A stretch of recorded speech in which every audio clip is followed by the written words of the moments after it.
Pregnancy को terminate करने के लिए जो अबॉर्शन किट या पिल होती है, उसमें दो तरह की दवा होती है। पहला मिफेप्रिस्टोन और दूसरा मिसोप्रोस्टोल।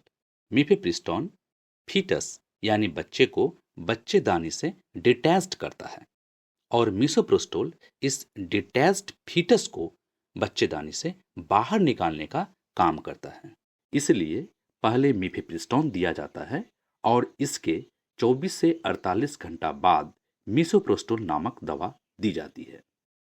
इस 24 से 48 घंटे में मिफेप्रिस्टोन अपना पूरा काम कर देती है, यानी फीटस को यूटेरस से पूर्णतः डिटैच कर दिया होता है और तब मिसोप्रोस्टोल लेने से डिटैच्ड हुए फीटस को बाहर निकाल देता है।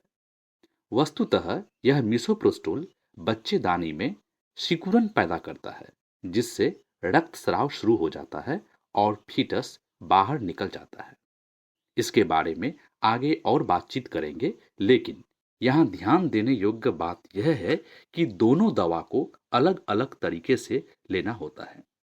मिफेप्रिस्टोन को अन्य दवाओं की तरह ही पानी के साथ सिंपली निगला जाता है, जबकि मिसोप्रोस्टोल को बक्कली यानी मसूड़े और जीभ के बीच आधा घंटा से 1 घंटा तक मुंह में ही रखना होता है, जिससे यह खुद ही डिसॉल्व हो जाता है, अर्थात पानी के साथ निगलना नहीं होता है।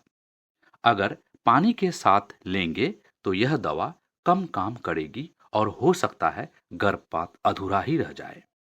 अब आप सोच रहे होंगे कि दवा को आधा घंटा तक मुंह में रखने पर उल्टी भी हो सकता है। तो मैं आपको बता दूं कि मिसोप्रोस्टोल का न ही कोई स्वाद होता है और न ही कोई गंध होता है, इसीलिए उल्टी होने की संभावना ना के बराबर है।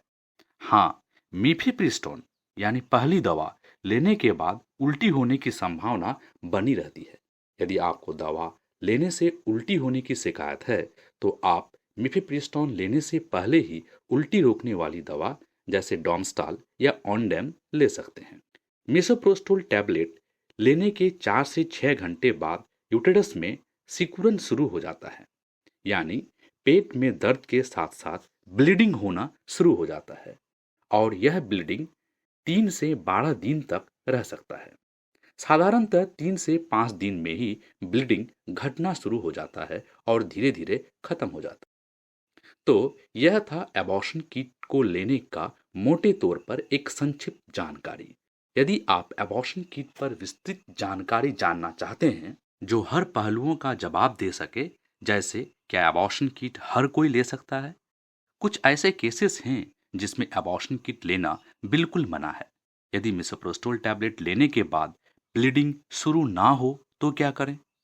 इसके विपरीत यदि ब्लीडिंग रुकने का नाम ही न ले रहा हो तो क्या करें? अबॉर्शन पूरा हुआ या अधूरा ही रह गया, यह कैसे जानें? अबॉर्शन किट लेने के बाद कौन कौन से साइड इफेक्ट्स हो सकते हैं और इसे कैसे मैनेज करें, इत्यादि इत्यादि। अर्थात यदि आप अबॉर्शन किट के बारे में संपूर्ण जानकारी जानना चाहते हैं तो आप यह किताब पढ़ सकते हैं। लिंक डिस्क्रिप्शन बॉक्स में दिया गया है। इसको बहुत ही आसान भाषा में चित्रों के साथ डिजाइन किया गया है ताकि हर कोई इसे समझ सके। आप एक बार टेबल ऑफ कंटेंट को गौर से देख सकते हैं और यदि किसी अन्य दवा के बारे में जानना चाहते हैं तो आप हमारे वेबसाइट easymedguides.com से भी जान सकते हैं। इसमें बहुत सारी ड्रग गाइड्स उपलब्ध है। Thank you.